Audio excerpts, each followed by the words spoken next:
Ako si Arnel Corpus, 30 anyos nga nagbuhi og nagpatambok og baka og naana sa tunga sa milyon ang baka nga akong napatambok. Sa akong 30 years nga gapatambok og baka, 11 years sa Australia nako na siya gibuhat.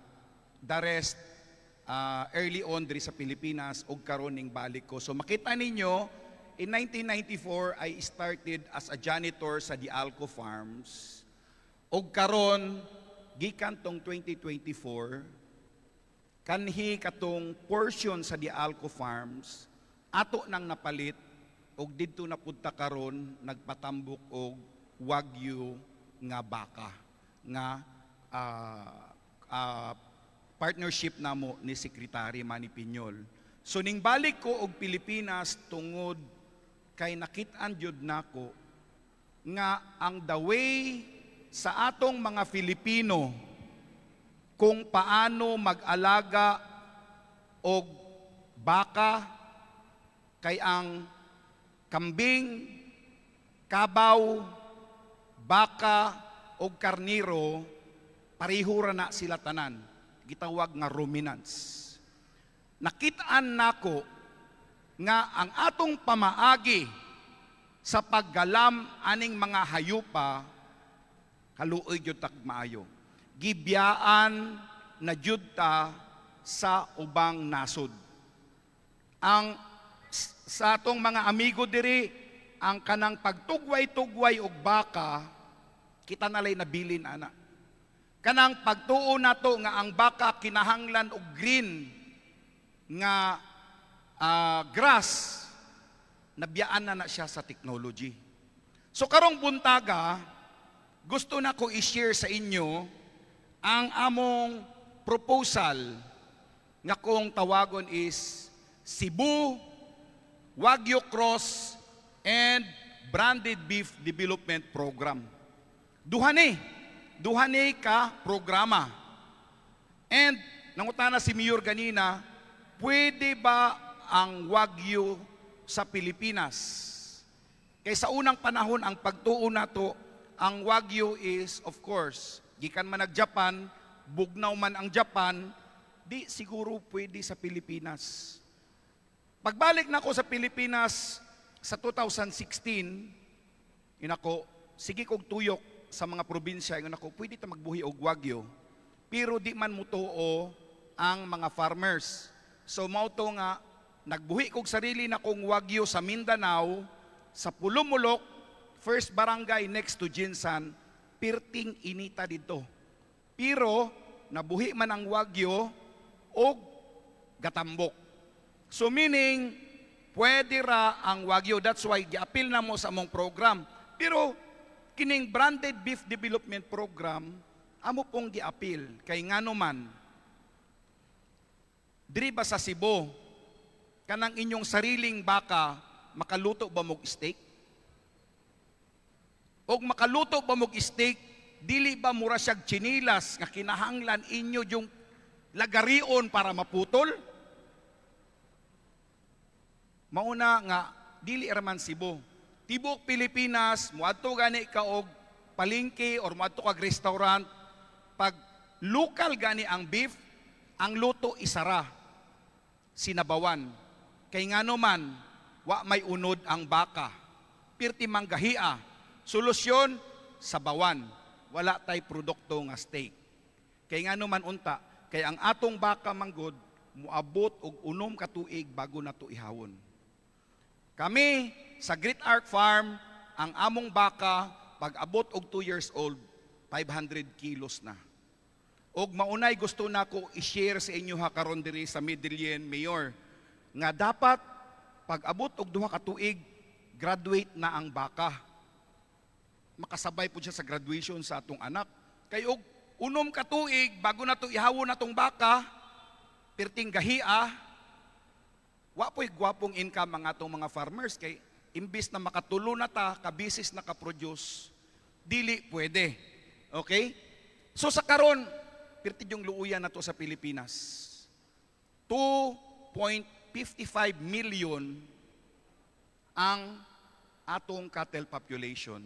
O akong tanaw, ang Cavao siguro nato within that range ra gihapon.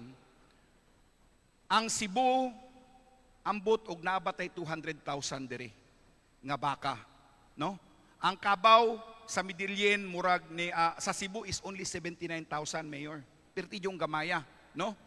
Og ang problema nato, mas paspas ta mo kaon, mo paspas ta magbreeding og tao kaysa breeding og baka.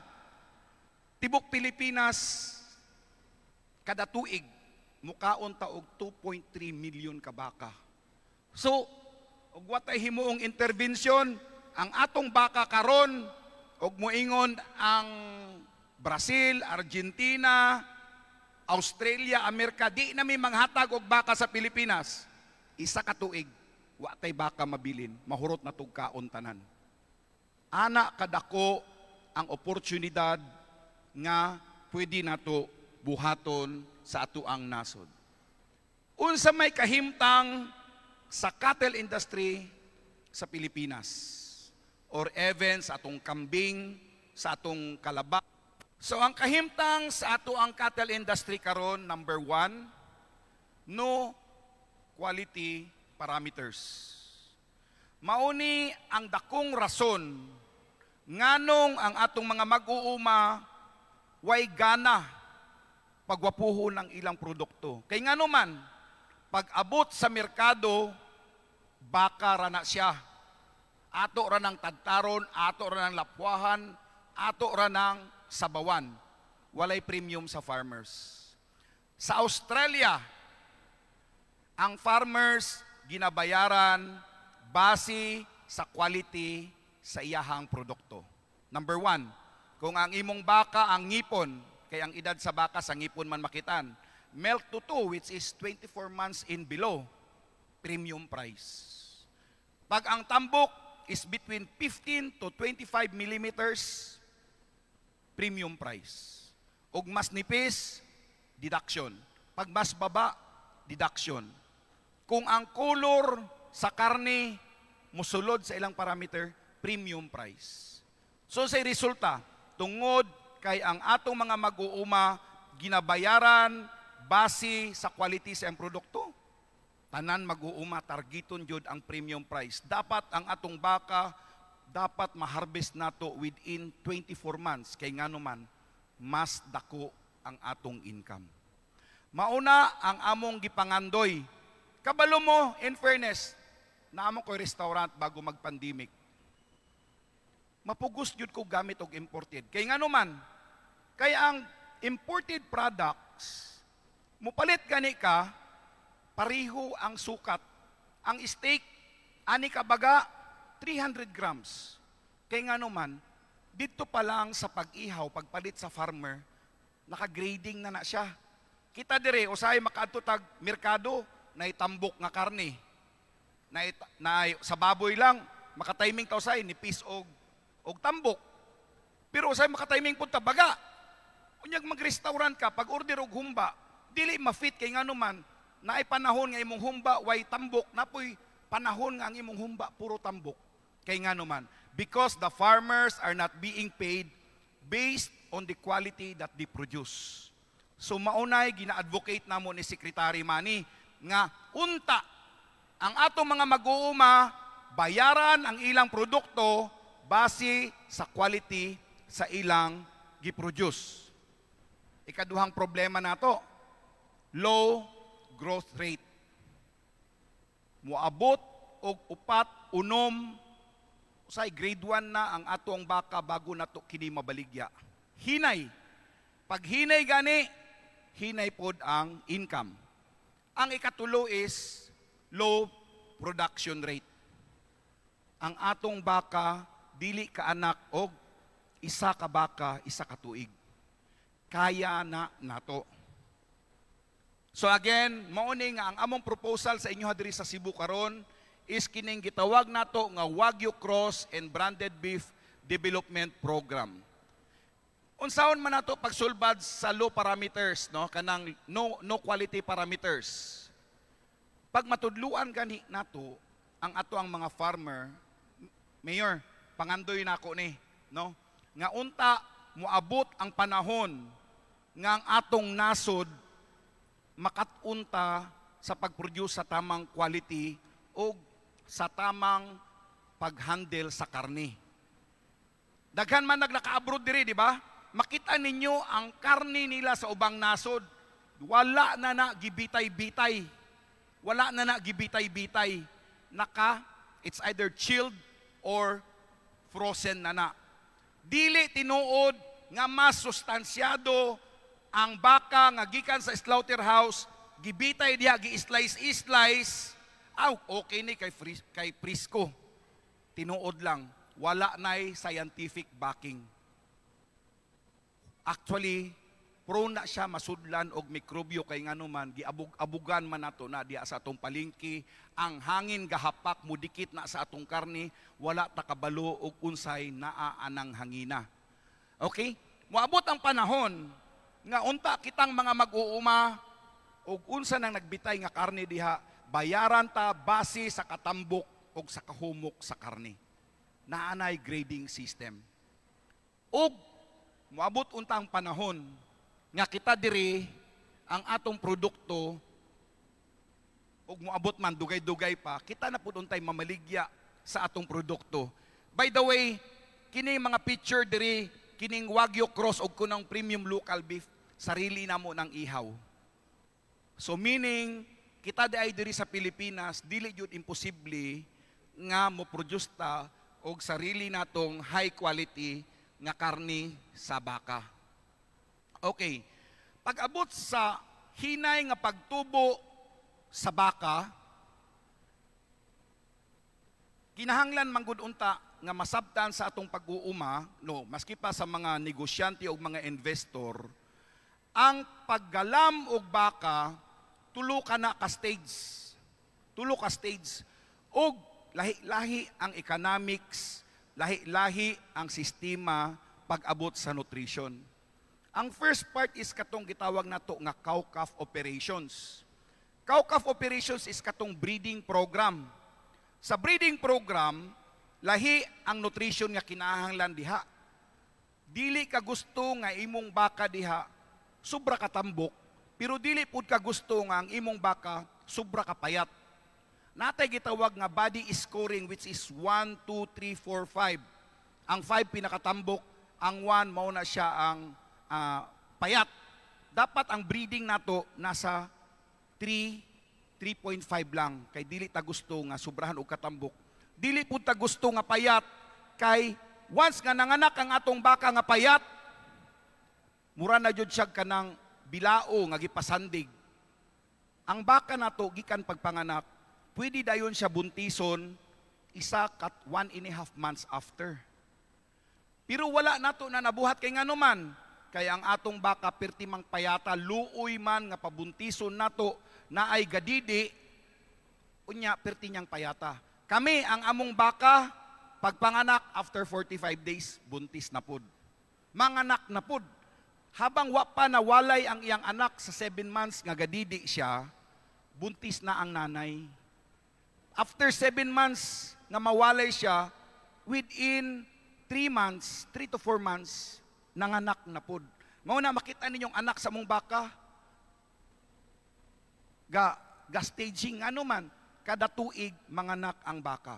Kaya ninyo na diri sa Midilin, unsaon man, after ani nga topic nako, tudluan tamo unsay sikrito para ang inyong baka, kambing, kabaw ug karniro dili mo abot sa panahon nga kanang mura siyag bila. Unsay bilao sa Bisaya, sek?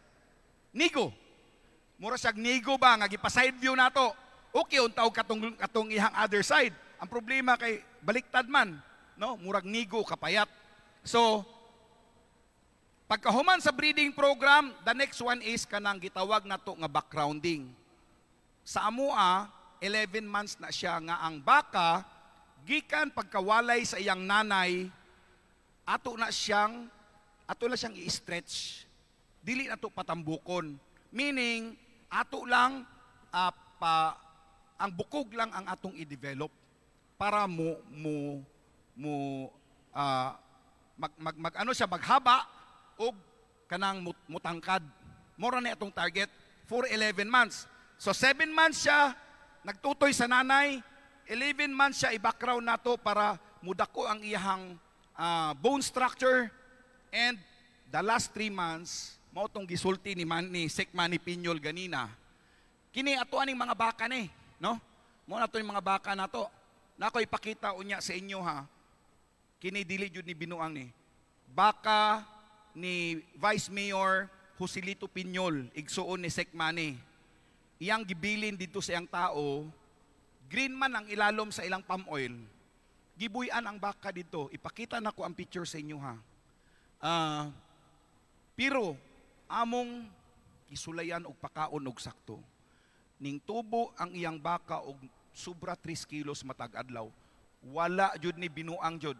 Among gi-record ng baka sukad pag-abot hangtod na harvest. By the way, o gusto nyo tanawon ng ebidensya, adto mo sa among page, Great Ark Farm ni Kabakang Arnel. Naadiha tanan. Pag-abot sa mga baka nga payat diha, ginavideohan na namo hangtod sa pag-harvest para dili nato pwede binuangan ang resulta. So kini amuan ni tanang produkto diri, kining diri sa Pika side, mao na tong ako ang gimanage nga bakahan sa Australia. So, Wagyu program, Mayor, this is in Ilocos Norte. We introduce in Ilocos Norte ang ilang lokal nga baka, among gi-EI o purebred nga Wagyu o mauni ang mga anak dito. Kini ang baka sa igsuon ni Secretary Manny Piñol. Tanawan ninyo, March 23, 2021. Murag gi-edit, no? Pero honest to goodness, walay gitandog anang pitsura na. 101 days later, from 390 na himong 720 kilos. Unsay among gibuhat ana? Hulatan ninyo ang akong second topic. Kay why sekreto nga dili nako itug-an sa inyo ha. And by the way, if you want to ask questions during the open forum, no holds barred. Mangutana mo, tubagon ta mo base sa akong experience. So pwede na to ni buhaton. Diri sa Cebu, let's stop the extrajudicial killing of cattle. Bawal ang pagpatay sa mga baka nga payat. Dapat ang baka nga atong ihawon diri sa Cebu, tambok. Tagaan na tog hustisya ang kinabuhi sa atong mga hayop. Dili na to patsyon nga wala naabot ang full potential. Sayang kaayo. Kini amo ang baka sa Great Ark Farm, April 17, 2020. Mura pog mga nigo. 60 days later, mo na yung porma, pwede na to na buhaton diri sa Cebu. Mo ni among propose karon na may gamayng ani ni Secretary Manny Piñol. This is the proposed feedlot complex nga among gi-design. Pwede ra nato na buhaton diri o gusto ninyo. Kini ang akong gitindog sa Abra sa Cordillera Province. Mao ni ang feedlot nga among gitindog dito. Just a projection lang sa pagkaon, 200,000 sa 20 ka ulo nga baka. Kana pwede na muadto sa bulsa nato. Kay ngano man kita na may mag-produce sa atong pagkaon. Unsaon man tudluan pud namo mo. Again, ang akong promise sa inyo ganina, though I was trained sa abroad, ang solusyon nga akong itudlo sa inyo is pag uli ninyo ugma or unyang hapon, pwede na ninyo buhaton dayon nga makasugod mo. Kay mo usahay mo na problema nato. Dagan man ta bright nga pwede manudlo. Dagan jud bright. Ang problema manggod, kasagaran aning bright nga manudlo, wala man ni sariling alaga. Manudlo lang kay nabasahan sa libro pero tagaan ni baka di man nila mapatambok. Kami ni Secretary Piñol, naadjud mi baka nga among ginatan-aw matag adlaw og kining among gina-share sa inyo ha karon, sarili jud namo ning experience. Mauna nga sa mga professional diri, don't be shocked kung wala sa libro ning among ginatudlo. Tungod kay kining among ginatudlo, sarili namo ning actual nga experience as a farmer pareho pod sa inyo. So, sa low production rate unsa may pwede nato buhaton? Kung tama ang nutrition sa inyong mga baka, pwede ninyo ni paanakon once a year. Once a year. So, as I said, dito sa Ilocos, katong mga lokal nilang baka, among gi-EI og wagyu og pakiton ta mo sa resulta. Perting mauta sa ilang mga baka, pero tanawa ninyo ang kulor sa anak. Puro wagyu cross. Kabalo mo pila ang first class nga wagyu karon? Ang kilo? 12,000. Naglitsyon mi ni Secretary Pinyol og wagyu tong niaging bulan. Tibuok wagyu. Wa pay nakabuhat ana kay ultimo ang hapon dili jud mo sugot ana. Ikaduha pa lang na sa Pilipinas. Ang una tong birthday sa kong anak kay abroad man ko. Sige siya ingon sa kwa. Dad, pila naman ka birthday na kuha nimo natinan. Sige lang anak, mubawi ra ko sa imo. Litsunan ta kag wagyu inig dibu nimo. Ako jong tuman mayor. Gilitsunan pero perting daghana na suko sa ako. Kay wa man ako sila na imbita. So to niaging bulan naglitsyon na pud mi og wagyu ni sekretary. Ingon ang mga comments sa Facebook, dato ra may makakaya ana. Unya mayor og atong mga native nga baka sa Midilin i-crossbreed na tog wagyu. Sunod piyesta. Tanang balay sa Midilin wagyu ang handa. Kay ngano man, ato namang gi-produce. Kabalo mo nganong ang ubang negosyante dili tudluan ang mga Filipino paggalam og wagyu. Mawad-an man sila income. Di ba? Pero kami ni Secretary Pinyol, pobre man pud mi. Okay ra sa amo nga i-share na mo sa inyo ha unsahon paggalam sa wagyu. So perti nang daghana. So wala na tay excuse diri sa Midilin. Ngano man? Lahi, honestly, swerte kaayo ta diri. Perting gwapuha sa inyong palibot. Madto kag Ilocos, sobra pa man kabakilid sa inyo ha diri. Sobra pa man kainit. Pero nganong nabuhat man nato ni. So ang ikatulo is, i-propose nato nga dapat naatay RAFEDS and local feed development program. Meaning, tanan nga atong ipakaon, atong i-produce diri. Kato na lang mga kulang nga wala diri ang atong paliton sa gawas. So sa epekto, pag ang atong pakaon kitay mag-produce diri, sama sa gisulti ni Secretary Pinyol, og ang atong mag-uuma sa mais, sila'y nag-produce atong pagkaon, asam na sila mag-video kay? Diri gihapon sa Midilin. Ang maka-income gihapon tang kasagaran sa atoang part sa atong community. So mauna siya ang among advocacy. Og part, tulo man akong topic karon, kiniuna, sunod, katong unsaon pagpatambok sa baka or paggalam sa baka through proper nutrition, ug ang ikatulo, tudluan ta mo unsa ka simple ang pag-produce og silage. Ang silage is mo ni siya ang green nga grass nga himuon natong kimchi para ipakaon nato sa atong baka, which compose around 80% of the diet. So mao na siya ang gitawag nato nga silage. Og ang pag-produce og local nato nga cattle concentrate or gitawag nato og feeds para sa atong mga hayop, no? Og moabot ang panahon, Mayor, nga sa Midilin nanatay holistic nga cattle program from breeding, backgrounding, in cattle fattening. Pwede na dayon mo sunod ang learning ano na to. Nakoy nadunggan ganina sa likod. Sige yung nami mga assessors diri para sa TESDA accreditation. Ang ako yung kasing-kasing is Ilocano man ko. Ilocano ang akong dugo, pero ang akong kasing-kasing Bisaya. That's why nakadala nako og halos 200 ka pamilya sa Australia. Kasagaran yun Bisaya, gikan sa Mindanao. Kay ngano man, lahi ra ang work ethic sa mga Bisaya. So mahitabo, Mayor, nga mabuo na to ni nga program makatukod tag learning school diri, dalon nato ang taga Midilin o taga North Cebu, ang ubang pamilya dalon nato sa Australia para makatabang og balik og kwarta diri. Times a year, dili nila na sayangon nga magpadulong og dagat ng tubig. Ilan ang dakpon, ilan ang kulungon og gamito na sa ilang production. Kita in tawon sa Pilipinas, pagbaha karong adlaw, isa ka semana way ulan. Wa na pod atong tanom nang laya na kay ngano man ang tubig na nasa dagat atong gibalik wa nato napuslan. So daghan kay tag opportunity nga pwede puhaton. Pag nanatay learning center diri mayor, makabutang tag slaughterhouse, feedlot and backgrounding, agrotourism, and potential opportunities to work abroad. So, mga parallel projects pwede na ito buhaton, Buffalo Development Program, small ruminants, as I said, kanang inyong kanding, gamay ra na siya nga baka, no? Organic fertilizer production. So, I want you to stay and give me another 1 hour. Humanon na ako ni tanan para sa inyo. And that's the end of my presentation for the proposed Cebu Wagyu Cross and Branded Beef Development Program.